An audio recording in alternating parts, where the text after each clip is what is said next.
కడప జిల్లాకు చెందినటువంటి సీఎం రమేష్ అనకాపల్లి నుండి కూటమి తరపున బీజేపీ ఎంపీ అభ్యర్థిగా పోటీ చేస్తున్నారు. విపరీతంగా డబ్బులు ఉన్నటువంటి ఈ వ్యక్తి, ఈ ఎంపీ అభ్యర్థి విచ్చలవిడిగా అక్కడ డబ్బులు ఖర్చు పెడుతూ ఉన్నారు. అండ్ అదే సమయంలోనే చంద్రబాబు గారికి కూడా ఇచ్చిన మాట ఏంటంటే ప్రతి నియోజకవర్గంలోనూ ఎమ్మెల్యే అభ్యర్థికి ఖర్చు నేనే పెడతాను అని 13 నుంచి 15 కోట్ల రూపాయలు ప్రతి అభ్యర్థికి ఇస్తాను అని చెప్పారట. తీరా ఎన్నికల సమయం వచ్చేసరికి ఇస్తామన్న 13 నుంచి 15 కోట్లు ఎక్కడున్నాయి అని చెప్పి ఎమ్మెల్యే అభ్యర్థులు అడిగితే ఫస్ట్ మీ వాటా చూపించండి, ఆ తర్వాత నా వాటా రిలీజ్ చేస్తాను అని, ఆ ఎమ్మెల్యే అభ్యర్థుల దగ్గర డబ్బు లేకపోతే వాళ్ళ ఆస్తులు కూడా తనఖా పెట్టించి 10 రూపాయలు, 8 రూపాయలు, 10 రూపాయలు వడ్డీకి డబ్బులు ఇస్తున్నారని అనకాపల్లి నియోజకవర్గం అక్కడికి సంబంధించిన వాట్సాప్ గ్రూపుల్లో విస్తృతంగా సర్క్యులేట్ అవుతూ ఉన్నాయి. ప్రధాన పత్రికల్లో కూడా ఆ వార్తలు క్యారీ అవుతున్నాయి, ప్రధాన మీడియాలో కూడా.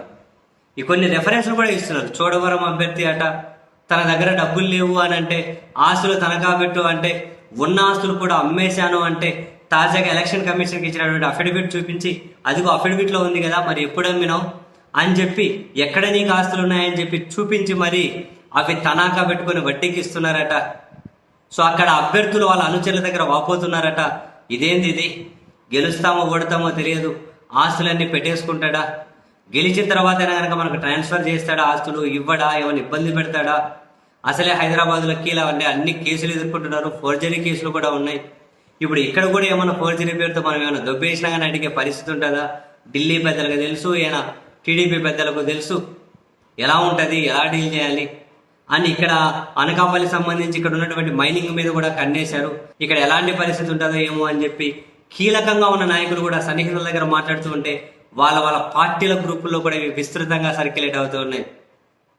పోలింగ్ ఒక రోజు ముందు, కొన్ని గంటల ముందు ఇవన్నీ కూడా ఇలా బయటకు రావడం కూడా ఆసక్తి కలిగించే విషయమే. అన్నీ ఇప్పుడే బయటకు వస్తాయి. మరి ఎందుకంటే డబ్బులుగానే అడిగేది ఇప్పుడేగా, ఆస్తులు తాకట్టు పెట్టి వడ్డీకి ఇచ్చేది ఇప్పుడేగా. ఈ వేడి మీద ఎవరు ఏమైనా చేయక తప్పదు. దాన్ని కొందరు క్యాచ్ చేసుకుంటారు. సీఎం రమేష్ లాంటి వాళ్ళకి అటువంటివి క్యాచ్ చేసుకోవడం ఇంకా బాగా తెలుసుగా.